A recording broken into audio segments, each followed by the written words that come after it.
Bonjour à tous, bienvenue dans l'invité de la rédaction de Média TV. Nous nous sommes tous réjouis suite à l'annonce de l'organisation de l'édition centenaire de la Coupe du Monde 2030 par le Maroc conjointement avec l'Espagne et le Portugal et aussi l'organisation par notre pays de la Coupe d'Afrique des Nations en 2025.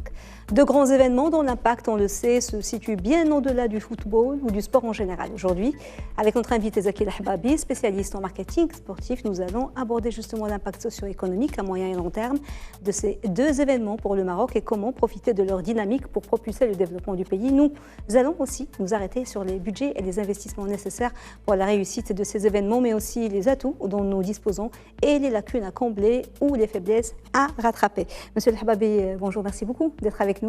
Merci à vous. Merci. Alors, première question, c'est une Coupe du Monde qu'on co-organise avec deux pays, et puis elle se passe sur 3 continents. Pour la symbolique, co-organiser, est-ce que c'est un avantage pour le Maroc ou un inconvénient? Est-ce que ça peut être un inconvénient? Alors, je pense que c'est plutôt un avantage, parce que la Coupe du Monde, c'est quand même un événement international, mondial, important, dur à gérer, et il vaut mieux dans un premier temps, et je pense pour le Maroc aussi, on va dire la co-organiser avec d'autres pays, Espagne, Portugal, sachant que l'Espagne a un peu d'expérience, a déjà une Coupe du Monde, pas le Portugal. Donc je pense que pour le Maroc, c'est un atout, et c'est aussi une symbolique entre la passerelle entre les pays du Sud, Afrique et l'Europe. Donc la symbolique aussi, on va dire politique et géopolitique est intéressante. Très important. Et c'est, on va dire, créer une vraie passerelle par le sport entre l'Europe et l'Afrique. Et puis il ne faut pas être très gourmand, ça fait plus de décennies qu'on attend et qu'on tente d'organiser cette Coupe du Monde. Donc, tout à fait. Et si peut-être on ne l'a pas eu avant, c'est que peut-être le cahier des charges ne convenait pas ou n'était pas au niveau qu'attendait la FIFA. Le fait que là, il y ait 3 pays, je pense que déjà pour le Maroc, c'est une responsabilité moins lourde, mais un beau défi à relever. Et c'est surtout aussi, comme je dis, plein de valeur ajoutée pour le Maroc, être parmi le trio qui va organiser cette Coupe du Monde. Oui, alors maintenant qu'on sait qu'on va l'organiser en 2030, quelles sont pour vous les priorités? Il faut se retrousser les manches, les priorités pour réussir ce grand événement planétaire. L'Espagne l'a déjà organisé une fois, pas le Portugal, mais ce sont 2 grandes nations de foot. Le Maroc aussi est un pays, maintenant c'est devenu un pays de nation de football. C'est un pays qui aime le foot. Bien sûr. Et cette année, c'était une année spéciale, ces 2 dernières années pour nous. Quelles sont pour vous les priorités? Déjà, j'ai envie de dire, il est clair que le Maroc, par le travail de la fédération, M. Larja et toute son équipe et les joueurs, l'entraîneur, etc., il y a eu une dynamique exceptionnelle. En demi-finale Coupe du Monde, c'était inespéré, ils nous ont tous fait rêver, ça a été un moment de joie énorme. Et on va dire, vu le contexte de cette période-là, c'est quand même quelque chose qui a beaucoup, on va dire, au niveau psychologique, joué.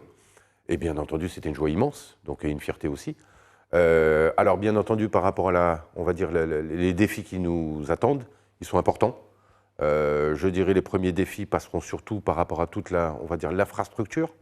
Il est important de penser justement dans un premier lieu à faire adhérer tous les Marocains. Ça ne doit pas être une Coupe du Monde qui doit se passer sans l'implication de tous les Marocains. Les Marocains doivent la vivre et doivent s'y impliquer directement. C'est, on va dire, adhérer presque à cet événement. Le premier lieu... Quand vous dites tous les Marocains, c'est les citoyens, les entrepreneurs, tout le monde, voilà. C'est-à-dire cette Coupe du Monde, on doit se l'accaparer et on va dire les Marocains doivent y adhérer. Donc on doit faire en sorte de les intégrer à vivre cet événement mondial.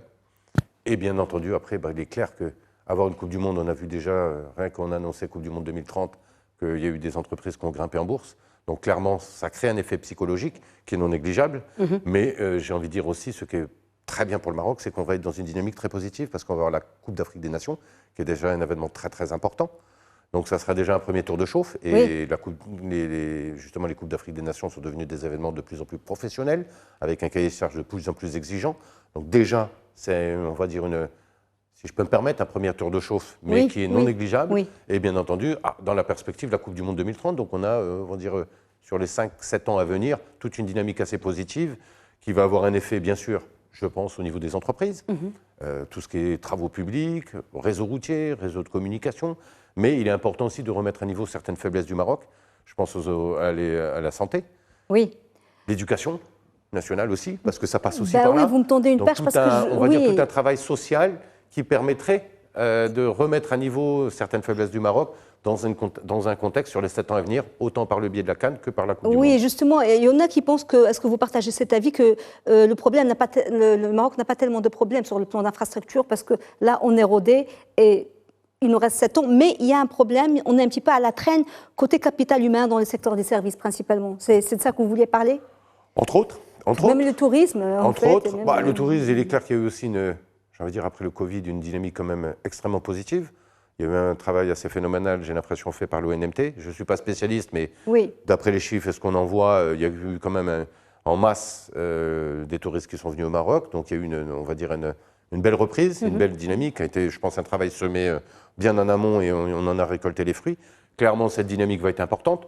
Je crois que pour le Brésil, c'était plus de 4 millions de touristes. Donc vu la proximité avec l'Europe et quand même une position géographique pour le Maroc assez intéressante et assez centrale. Donc je pense qu'il y aura un afflux de touristes très important. Ça veut dire hôtellerie, ça veut dire restauration, ça veut dire dépenser auprès de tous les artisans, etc. Donc toute une activation économique qui risque d'être assez conséquente et qui risque d'avoir aussi, bien sûr, un apport de devises étrangères non négligeable. Mis à part en plus que ça va être pendant l'été. Donc en plus, d'après ce que j'avais entendu avec monsieur le président de la fédération, il avait fait en sorte que justement les RME aussi vivent cette aventure, donc les Marocains et les RME. Là aussi, c'est on va dire une belle occasion de regrouper tout le monde autour de cet événement festif, mais il est clair qu'il y a une remise à niveau.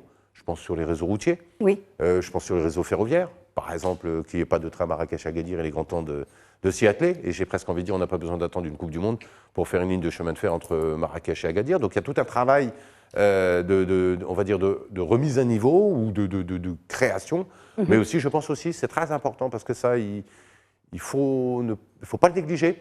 C'est aussi le civisme des Marocains, c'est-à-dire qu'il faut rentrer dans une approche, on va se dire, voilà, on va être la vitrine vis-à-vis du monde, donc on doit montrer de quoi on est capable, avec justement ce sentiment on aime son pays, on veut. Quand vous parlez de civisme, vous parlez des terrains, des gradins, vous parlez de civisme de façon générale. J'ai envie de dire le civisme dans son ensemble. Bon, on est connu pour être très hospitalier. Après, tout ce qui est guide touristique, tout ce qui est pas de... La gestion de pas mal d'éléments, les déchets, etc., etc. Je pense qu'il faudra beaucoup travailler là-dessus et bien sensibiliser tout le monde, qu'on va être vu par tout le monde. Donc on doit rentrer aussi dans cette dynamique et profiter de cette dynamique pour justement la pérenniser. Et aussi, je pense aussi sur les infrastructures au niveau santé. Il est très important que demain, s'il y a le moindre pépin, on soit capable d'assurer pour les étrangers comme pour nous les meilleures conditions de santé pour pouvoir justement, dans ce genre de moment, répondre présent. Et quand vous aviez dit c'est un accélérateur parce que ce sont des infrastructures ou des acquis qui après restent dans le pays. Bénéficieront au Maroc. Après, bien entendu, sur on va dire aussi les capacités et les potentialités des gens, il est clair que dans ce genre d'événement, j'ai un peu ma devise, c'est chacun son métier. Mais il est clair qu'on aura besoin aussi de l'expertise de certains organismes étrangers qui nous aideront dans pas mal de domaines. Et bien sûr, là aussi, c'est impliquer les Marocains pour qu'eux aussi se mettent au niveau et se mettent à niveau dans certains cas. Oui, on va parler argent parce que c'est le nerf de la guerre. Est-ce qu'il est possible aujourd'hui d'avoir une estimation du budget pour co-organiser un tel événement, sachant que là, on ne connaît pas encore la répartition des 101 rencontres, c'est ça, du trio organisateur.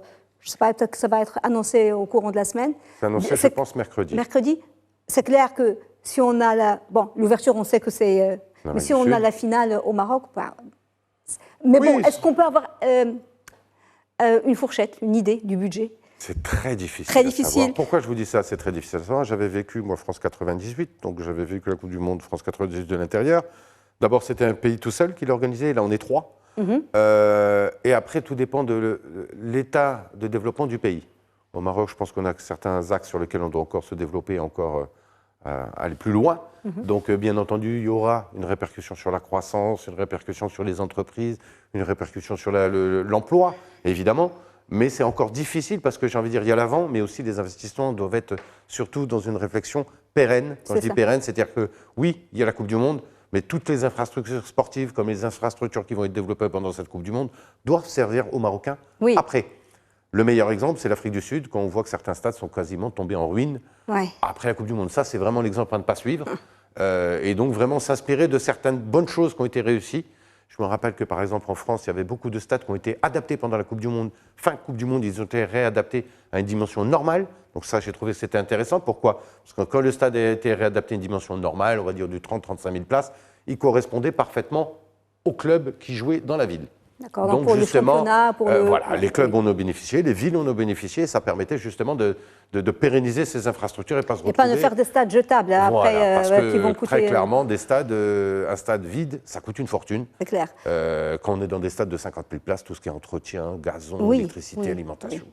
C'est énorme, c'est énorme. Donc il faut vraiment beaucoup de pragmatisme et beaucoup pour... Alors, il y a des chiffres qui sont avancés, on spécule, des spécialistes.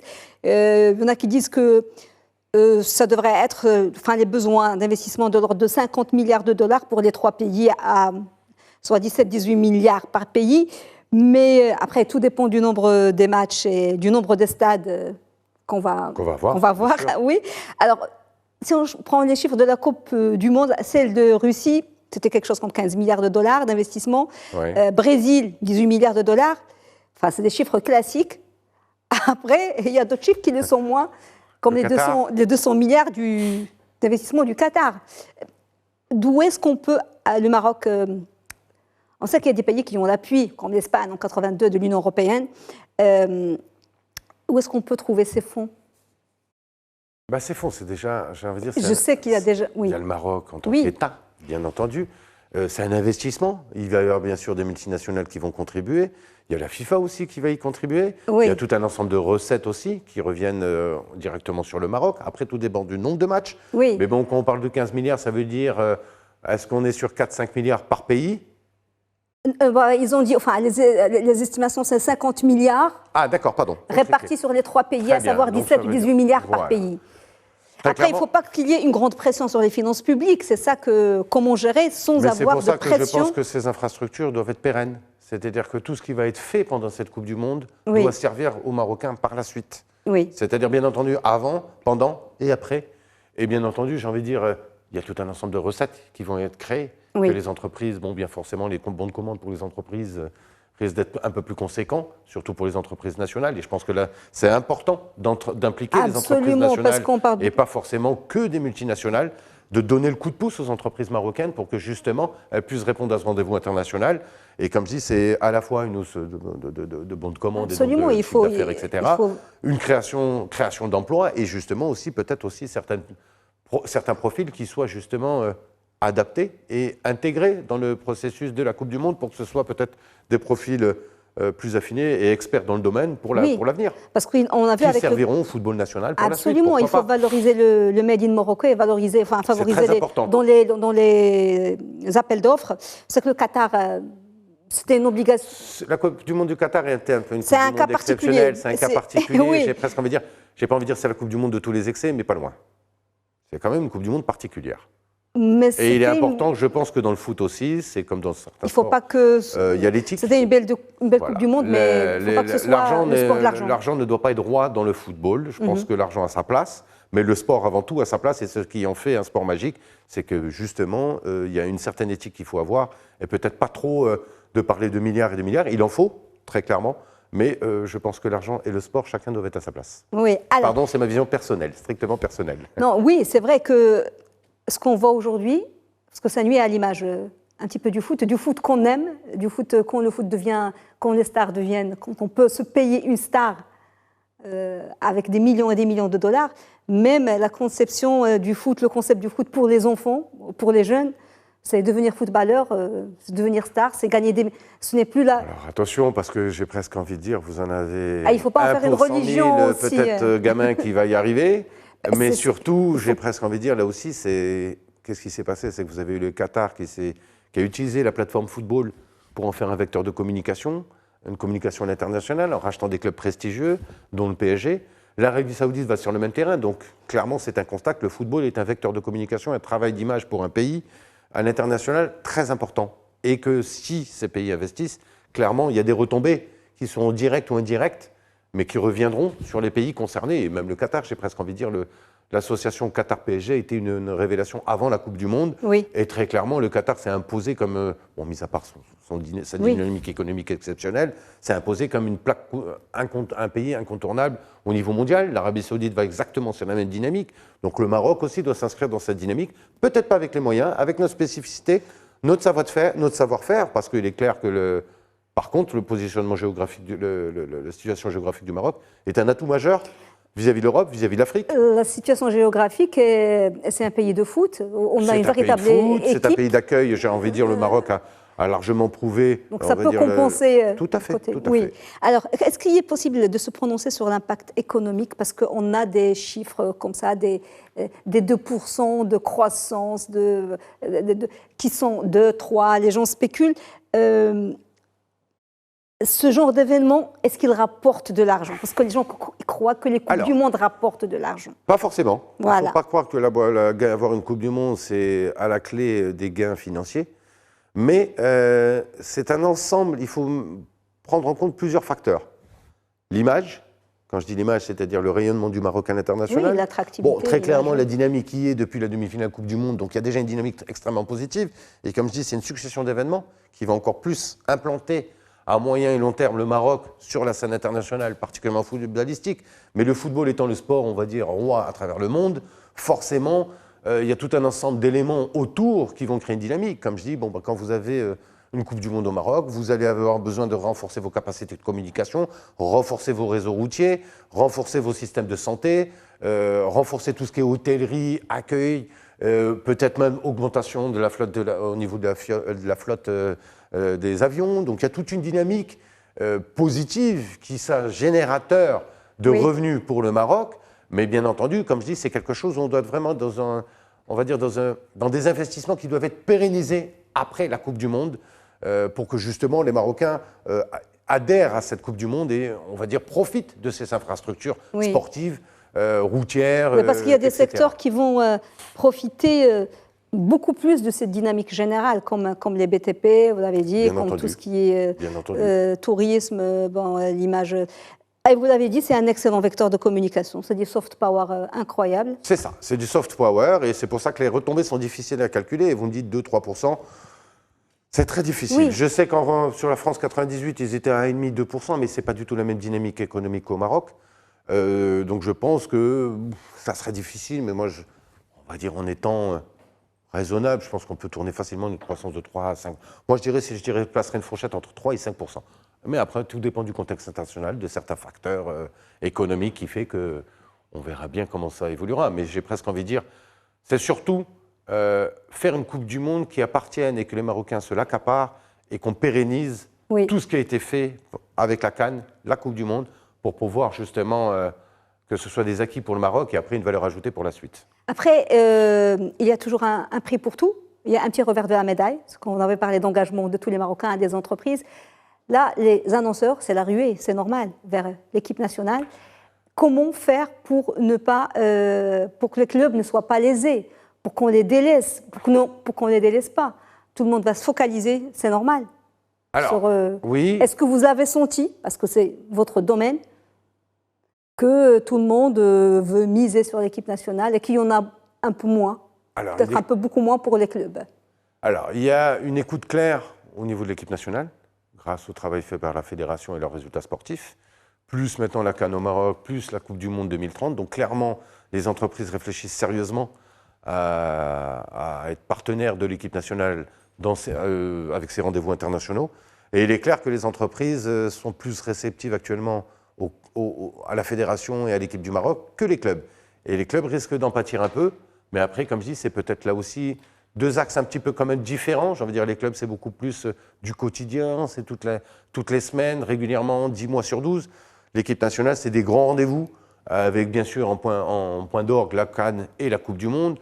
L'équipe nationale, après l'équipe nationale, une approche beaucoup plus intéressante, c'est que maintenant, ce n'est pas que l'équipe nationale A, c'est l'équipe féminine, c'est l'équipe qui va aux Jeux Olympiques, c'est l'équipe U17, U19. Donc il y a c'est les équipes nationales. Donc il est clair que les clubs risquent d'en subir un petit peu quelques conséquences, mais peut-être qu'aussi, ça sera aussi après la CAN. Et d'ailleurs, je crois que c'était inscrit dans le programme de la fédération, de plus en plus d'intégrer des joueurs du championnat marocain. Et ça crée une dynamique positive sur les clubs. Plus on a de joueurs du championnat qui joueront en équipe nationale, plus ce sera bénéfique au football national et on va dire au club. Oui. Mais encore faut-il que les clubs proposent des joueurs au niveau pour participer en équipe nationale et avoir sa place en Coupe du Monde. Oui. Dernière question. En équipe nationale, pardon. En équipe nationale. Dernière question. Est-ce que mercredi, je pense, la décision de répartition des matchs, est-ce qu'elle peut changer beaucoup la donne? Est-ce que vous vous attendez C'est difficile de savoir. Je vous dirais, moi, je trouverais ça très juste, c'est que ce soit coupé entre les 3 pays à tranche égale, tout simplement. J'ai senti qu'il y a déjà un petit peu des tergiversations, des négociations Espagne-Maroc, qui va faire le match de clôture, finale, etc. Oui, Donc il y a toute cette, on va dire, ces tractations. Ce qui serait logique, c'est que chacun ait exactement le même nombre de matchs à part égale, pour ne pas créer de jalousie, qui est, on va dire vraiment, et là aussi, je pense que ça serait aussi une nouvelle approche, une belle approche, mis à part l'aspect symbolique, plateforme Europe, Afrique, mais aussi justement une Coupe du Monde où, entre guillemets, des nations différentes, avec des cultures différentes, partagent et s'associent autour d'un événement pour justement fédérer.